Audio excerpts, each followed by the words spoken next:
Hello, friends. This isn't the part three I anticipated in finding Eunice. In my haste to clear some memory space on my computer, I deleted the video files that captured my dwindling sanity searching for Eunice. And, I was tempted to really just take down the other two videos in my absolute shame. But then I thought, this is kind of a learning moment.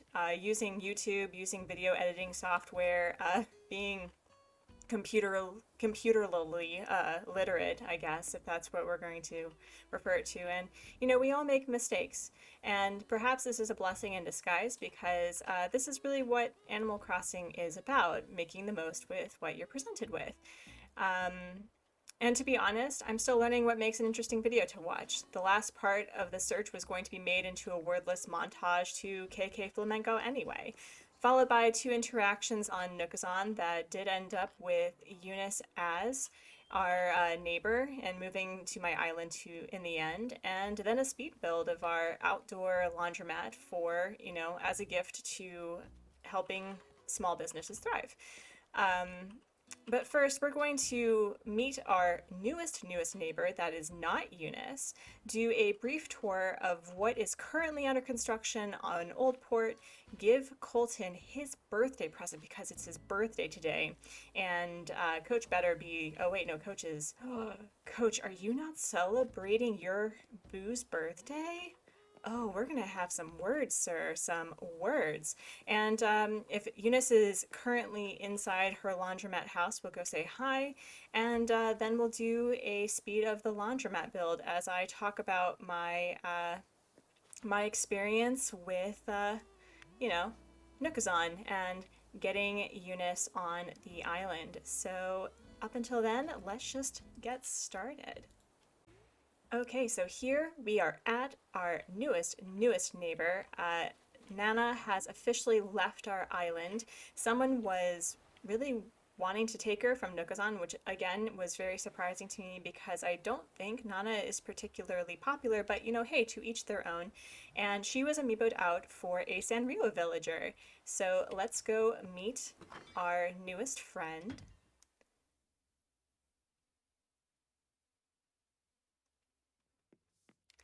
And we have chai. So exciting, so exciting. This is my first elephant on the island. I was really feeling like both of my islands, both Oldport and Everkeep, needed some Sanrio love. I have not put in a Sanrio villager on Everkeep just yet, but I think having multiple cafes on the island are going to be really great. I'll be moving chai in the back by the museum with Pashmina, and that's a big part of the island construction that I've been working on so far. But let's go say hi. Let's go say hi. Remember how you invited me to Oldport when I was visiting the campsite here? Yes, that was literally yesterday. Well, here I am. I have still got a pile of unpacking to do, but let's hang out tomorrow, Flap Flap. All right. You unpack and we will have a positive rivalry of business because, there's absolutely nothing to do on this godforsaken island except turning it into a hellscape. So that's really fun. I'm super excited. I have been wanting an elephant on the island for a while, and with the Sanrio villagers coming out and with Chai, because oh my gosh, can you just look how adorable her house is? Love the pastel. It's going to be great in the back. That's going to be great. And as custom, I tend to make two gifts for the welcome wagon, I should say. I am a big fan of the leaf umbrella, and I tend to gift my newest neighbors with the leaf umbrella and the native fruit, just saying like, hey, welcome aboard, hope you survive, all of that fun stuff. And oh, I can show you what we're working on in the back, but as you can see, this is starting to look a little bit nicer. I need to decorate both Naomi and Ed's area. Ed is going to have a nice, private therapy business over here because he is just a kind soul. And I don't know what Naomi's going to do. I was thinking of turning her area into a yoga place because, like, look at this. She is just with it, totally with it, looking great. And I have added a little bit of terraforming, a little bit of, you know, happy trees to make this a little bit less, you know, flat. And then I'm probably going to redo this entire area because I don't like how this is looking, but look at this. Like, I have turned my, oh, I need to put a panel here, but I have turned my museum into a factory. So as it becomes the spooky season, this is going to look a little bit more destitute, and I've moved Pashmina back here. She's going to have an outdoor diner. She already has a oh, that is a spoiler. But anyway, so there's a lot of stuff going on back here that I'm really excited to do, and what was a bit of a bummer was I wanted to put both of them, both Pashmina and Chai, right here, but unfortunately, you know, size was not on my side. So I'm going to actually put Pashmina right over here to the entrance of like the forested area. So she's going to have a more natural cafe that's going to, of course, be playing some cafe music outside. And I don't know if I've shown the campsite yet, but I've created kind of a walk down area for the campsite itself. And it is incredibly bare bones. I'm not done with it in the slightest, but this is really nice. I'm digging this. And, you know, we have a moon because I guess, you know, science. But then, and this has been kind of left to its own, it's not been played with at all. And over here we go all the way down, and this again is kind of the rustic wild part of the island that needs to be built up and fixed up. But over here is where the magic is going to start, folks. This is where we're going to be building up Eunice's laundromat. And as you can see, Eunice's house is here. She is currently MIA. I have no idea where she is, but it's right across from the Able sisters, and, you know, clothing, laundry, it all comes together. It's all going to be great.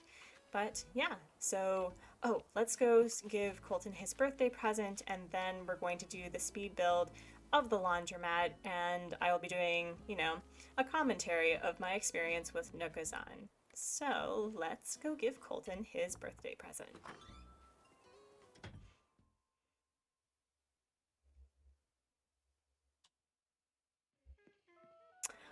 Okay, all right, I support this. I support the fact that Ed is celebrating his birthday. I'm okay with this. This is great. Oh my gosh. Oh my gosh. This is too much smug in one room. Too much. I love it. I love it. This is great. This is great. Oh, they're so cute.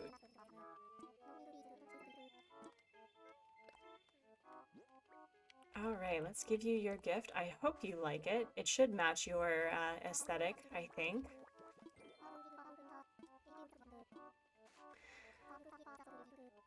Thanks again for the thoughtful gift. I'll remember this gift until the end of time, and then some. Or, you know, until Coach gives you a better birthday present, as he should. As he should.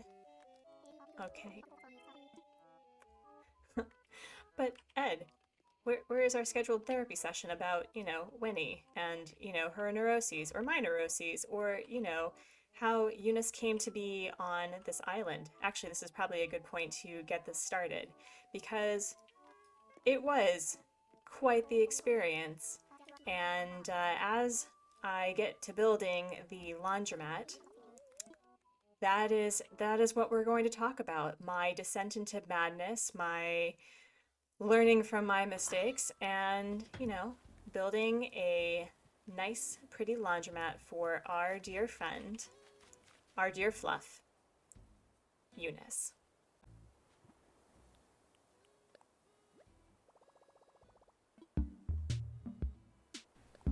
So, how do I start this? I honestly don't remember the remaining 28 tickets, other than there weren't any sheep. I mean, none to be found. Instead, there were repeats. So many repeats of the villagers I knew who were going to send me restraining orders in the mail. I'd been grappling with whether or not to keep the 81st villager, and if it had been a normal villager, nay, a lady villager, I would have likely accepted them and continued the process when Nana decided to leave. Or, time traveling, again, to speed up the process. But you know who was number 81? Pee-wee. Freaking Pee-wee. I'd forsaken the Nintendo gods, again, with my hubris. And I turned away their cruel gift and just, cried at 1 a.m. Okay, I didn't actually cry. I actually crashed, and I kid you not, dreamt about Mystery Island tours for days. So my Amiibo Villager Hunt challenge was a failure. An amusing, hilarious, exhausting failure. But once you get past the certain point of no return, you become invested, y'all, and I wanted Eunice. And so Eunice would fill that plot. So help my sanity, or my husband's, or my 2 rabbits, or, Korea. But the next day, I resumed my search, time traveling back to earlier the same day, which I would spend the next week doing. And my 82nd ticket was freaking Stella. Here's how I know the Nintendo gods are watching. Stella and Eunice are both normal sheep with similar colorations, and I was so tempted. I just wanted a normal sheep at this point to fill the void in my heart that Vesta left on Everkeep, and it physically pained me to turn her away. So my 81 tickets turned into 100 tickets, and this is where I started turning to the internet. I offered 30 Nook Miles tickets, which I think is fair to anyone who would get me out of this Mystery Island hell. I offered on the Animal Crossing Discord community I'm part of, I offered on Reddit, I offered on Nookazon. And here is where Nookazon comes into play for me. So just in case you're new to Animal Crossing fan-based platforms or engaging in multiplayer funsies for the game itself, Nookazon is a website developed by Daniel Liu, defined as a peer-to-peer marketplace for Animal Crossing New Horizons. Its name is similar to Amazon, so incredibly clever, but it mostly resembles Craigslist or eBay without the weird stuff. But before I started trading on Reddit, Nookazon was already infamous for its inflated prices and items. Basic DIY sell for rare furniture pieces, a crap ton of Nook Miles tickets, and bells. I didn't feel comfortable using it simply because of the fear of being scammed was so prevalent in my mind. And even though my islands are literally pixels in code, not a big deal, the idea of my gameplay being violated like that was really emotionally bothersome. But soon, I dabbled, specifically to post villagers in boxes and leave the trade amount open-ended to whatever the other person thought was fair. So for the most part, I will say, I preface this by saying that my experiences have been positive, and if I felt the price for an item was too much, I went elsewhere, or waited for it to present itself in the game. But when you approach a 3-digit number of Mystery Island Tour Purgatory, Nookazon seemed to be my only hope. Hilarious now, when Eunice's were suddenly popping up like daisies after she arrived on the island. Funny how that happens, Nintendo. Interesting. And here's a bit of an information dump about trading and selling villagers on Nookazon. Similar to any other service in the game, a villager is presented as a listed item and is separated between being gifted or not as the main factor to being listed. Ungifted villagers tend to go for a higher price, but I'm not particularly picky about gift status. So below that primary information about the villager are tags based on item type, species, personality, the main color schemes, and there are 2 average prices in the form of bells and Nook Miles tickets. And that average price may change depending on how high or low players sell them for. So back when I was looking for her, her average price was under 200,000 bells, I think, but was most certainly 15 Nook Miles tickets. As of putting this video together, her price has gone up to 250,000 bells and 17 Nook Miles tickets. Coincidence? Probably. So the first Nookazon experience in Search for Eunice was, it was bad. It was so unpleasant. The person left an open-ended make me an offer for her, and I thought, okay, I'll just double the Nook Miles tickets. That should be more than enough, right? Wrong. This person just straight up canceled my bid saying it was too low. Too low, can you believe it? I'm sorry, are you saying that you're too good for the standard? Excuse me? In my haste to get out of Mystery Island Tour hell, I immediately presented this person with 45 Nook Miles tickets and a wishlist item, which they accepted immediately. And after I thought about it, just moments after, I realized having their Eunice specifically on my island would make me resent the villager for the experience, and I didn't want that. So perhaps it was a dick move and I didn't do it on purpose, but I canceled the bid just as they gave me the dodo code, citing the cancel as item no longer required. I didn't time that on purpose, I swear. I didn't mean to be a dick about it, but I guess I was. But after this first experience with Nookazon, I noticed that I fell into the belief that one bad experience on the site defines the whole of the thing. And the negotiator in me, the one with the expensive conflict resolution degrees, was indignant by the person's lack of willingness to, barter on a site that was for that purpose. And I went on a full 5-minute rant about it with my husband, how exploitative people on the site can be based on my mixed bag of experiences as defined by this one. And up until that point, those were pretty minimal experiences based on a very frustrated and exhausted headspace. So not a great place to be when you want to be critical but fair and not a raging asshat. And because it was the principle of the freaking thing, 100 tickets became 225 tickets, and 2 other sheep graced me with their fluff, Willow and Cashmere. Again, super tempted. So tempted. But let's go back to Nookazon for a minute, okay? So after sitting on it, Nookazon is like any other platform for Animal Crossing players. And the website is laid out simply and easy to navigate. It's a good site. There's protocol to reporting users who scam or cause less than amusing shenanigans on your island, and they even have a safe trading guide that helps you get started with trading with other players. But ultimately, like any other trading platform, it's not associated with Nintendo, so true banning in multiplayer is impossible. And they warn you in big, bold lettering, you are responsible for your own safety. Ergo, buyers beware. They do what they can to make their site safe for others, but the onus is on the users to treat each other with dignity, respect, and patience. That's why I actually prefer the subreddits for Animal Crossing trading on Reddit. The bigger subreddits for trading and villager postings are all interconnected, and each subreddit has protocol for, selling and buying turnips, villager trading, item trading, or just straight up giving stuff away. What I realized actually bothered me was a lack of shared trading values and protocol among the players who use Nookazon. Sure, there is that 0.01% of literal millions of people who just want to see the world burn and scam other players out of items, spells, and villagers. But the rest of the people are just trying to do the best they can with the resources they have available to them and want to make a fictional profit for better trading status and maybe build up their own islands. I also realized much later than I'd like to admit, with my expensive conflict resolution degrees, this person who straight up canceled me was from a different part of the world, whose native language and culture wasn't mine, and perhaps they did intend on gaining a better bid, or didn't realize they could provide a counteroffer.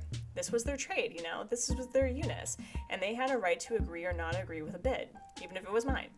But it still rubbed me the wrong way in how I responded, with an almost desperate need to get her. So it gave me that reality check that 1, this was a game, and 2, I definitely had a limit to how far I was willing to go for a villager, and 3, I needed to calm the F down. It also inspired me to a new level of kindness I'd only dipped my toe into with trading. I've given away flowers before on No-Fee AC, the subreddit that has been a lifesaver for many to get the items they need or want without paying their firstborn for them, myself included. And as I mentioned, I only started using Nookazon as another platform to say I had a villager in boxes. But after that encounter, I aspired to be the user that I would want to interact with on Nookazon. It's not that I believe your time and effort shouldn't be commended or rewarded or paid for. I draw comics for a living, or at least I'm trying to, and the idea of drawing for exposure for free is awful. But I would strive to be fair and accept something for my time, just as I would when getting things from others. Basically, if we as users of Nookazon feel the prices are ridiculous, we need to play our parts as consumers and sellers to keep the prices fair. Am I bothered that certain villagers sell for millions of bells? Yes. Do I shame those who have said villagers to sell them for that price? No. If a person is willing to cough up the bells, items, what have you, to not have to go through the Mystery Island Tour lottery, what's fair may vary from person to person. I went through over 200 tickets for Eunice. I get it.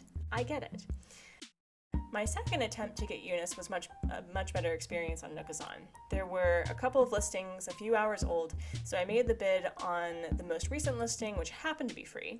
I did the same amount though, 30 Nook Miles tickets as an offer, and went about my day.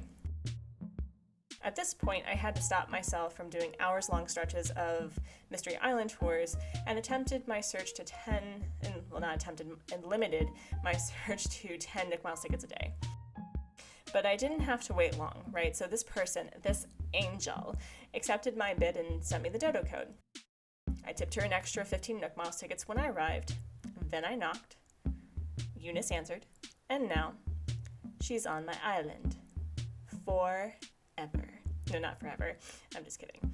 But yeah, that's it.